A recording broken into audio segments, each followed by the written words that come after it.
It's been a crazy past few months for the oldest Anarchy server in Minecraft. After over 6 years of waiting, 2b2t finally updated to the modern versions of Minecraft, going from Java 1.12 all the way to 1.19, an insane amount of in-game content to receive at once. But the initial introduction of this update almost killed the server entirely. A huge list of controversial changes that had never been seen before caused outrage in the community. These included deleting items that were over a decade old, resetting of old chunks, and even more. Basically, it was no longer the 2b2t that we all knew. But after 10 days of chaos and turmoil, the server's admin Housemaster did an unprecedented rollback and reintroduced the update without all of the controversial changes. I've played 2b2t for over a decade and I'd never seen anything like this happen before. So I can safely say that as of right now, yes, 2b2t is still the oldest Anarchy server in Minecraft, but we were dangerously close to losing all of it. So today, we're covering everything. The entire timeline of this ordeal from start to finish, conspiracies that some players came up with as to why these changes were made, and how the server was eventually saved. Plus, I'll give my honest opinion on the whole ordeal, and I'll also explain why I took so many months to finally talk about this update. Now, I'm sure some of you are ready to play the update right now. If you're waiting in the queue to join, you should check out Disney's Speedstorm. Set on high-speed circuits inspired by Disney and Pixar worlds, it's a fast, fun, and competitive hero-based racing game. You can compete in different game modes as some of your favorite Disney and Pixar characters. Each track in the game is unique and filled with jumps, shortcuts, fun hazards, and other obstacles to overcome. There's a variety of game modes in both single and multiplayer, ranging from classic races, last one standing, boss challenges, and you can even do split-screen multiplayer with friends. The game is filled with tons of customization items and materials, so you can choose whatever fits your playstyle. Season 5 is inspired by Disney's animated film Frozen and includes a new track, 5 new racers, and new limited-time events. The game is free to play and is available on both PC and consoles right now. It's the perfect time to start playing. To get the game for yourself, click the link in the description, and thanks again to Disney Speedstorm for sponsoring today's video. So this all started in early August. It was announced that after years of testing, 2b2t was finally ready to move from Minecraft 1.12 to 1.19. From a technical standpoint, this was once thought to be impossible given the age of 2b2t's map, but through years of hard work, testing, and development, it was finally a reality. This massive jump in versions had the community excited. We were finally getting the features that had already been in the game for so long. Some had given up hope that the server would ever update, so this was considered a big deal. Players started logging in to make preparations, and there was a lot of excitement in the air. I was ready to hop on as soon as the update was available. Well, all of that would change very quickly.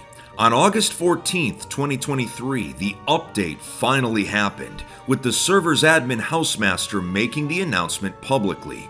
The community's excitement and enthusiasm vanished instantly. He had implemented massive changes that took everyone by surprise. The first of these were item deletions, officially called a soft item economy reset. Because of the large amount of duplication exploits over the years, players were able to obtain more items than a single person could use in a lifetime of vanilla Minecraft. It's kind of expected on an Anarchy server, but according to House, these duplicated items were responsible for the majority of the server's past problems, and so stacks of items such as end crystals, enchanted apples, and totems were removed from player inventories and stashes. For example, this meant that the stacks of golden apples that I had farmed legitimately 10 years ago were now gone. On top of this, the actual list of removed items was greater than what House had initially announced. Notably, a lot of redstone materials that had previously been used in large-scale lag machines. This item reset would force players to go out and obtain new materials, but since it's an Anarchy server, that shouldn't be a problem, right? Well, next comes anti-X-ray and stricter anti-cheat. That's right, you cannot hack on the Anarchy Minecraft server. The update would contain a plugin that would prevent ores from rendering properly outside a player's actual point of view. The reason given was to slow down and reduce newer ores from being gathered too fast with cheats. This was a problem not only for players, but for server historians as well. If you wanted to take world downloads of areas for preservation purposes, they were no longer accurate beneath the surface. The next unpopular change was the trimming of old chunks. According to House, the size of the map had reached 23 terabytes in size, which for a Minecraft world is absolutely absurd. A big part of this was due to players creating massive chunk trails due to flying and movement exploits. These could go on for hundreds of thousands of blocks, sometimes millions, so to decrease the amount of storage space needed, some old chunks would be reset entirely. The criteria for deletion was in which there is no possibility of having been modified by a player or realistically interacted with for a long enough time. One of the major appeals of 2b2t is the original map from 2010 and how almost none of it has ever been reset. Explorers would often follow chunk trails to find old bases and stashes. Removing old chunks meant removing history, so this change also caused an uproar.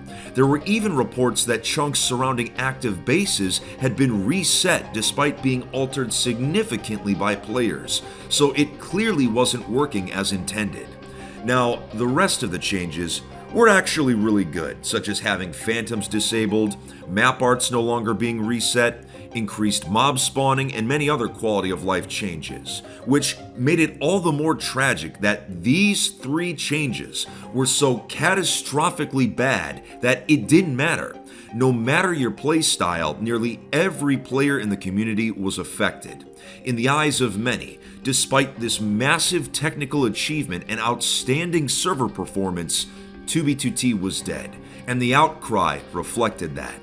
Many in the community messaged House about how they had lost a lot of their progress over the years, and many others were upset that such drastic changes had been implemented without consulting the community.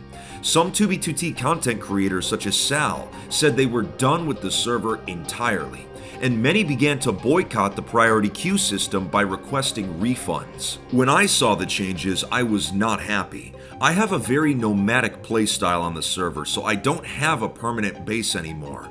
I move from place to place, and I keep all of my supplies in ender chests and shulkers.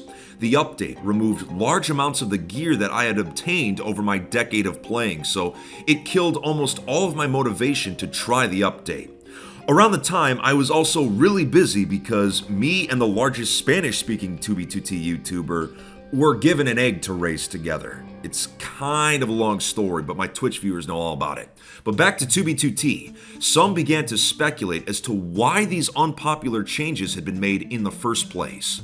One theory was that the item reset was to help combat the sale of in-game items for real-world money. Over the years, a lot of shady things have happened in this part of the community. Some I've covered here on YouTube, and some I haven't. So the theory that House was trying to get rid of them was a popular one. Another conspiracy theory was that these changes were an attempt to bring 2b2t more in line with Mojang's recent guidelines about what is considered acceptable conduct for Minecraft servers. But during the whole update ordeal, I did manage to have email communication with House and was able to confirm that these changes had nothing to do with Mojang. After a week had passed though, it was clear that the update was a disaster. While a small portion of the player base was happy, the majority were not, and the player numbers reflected that.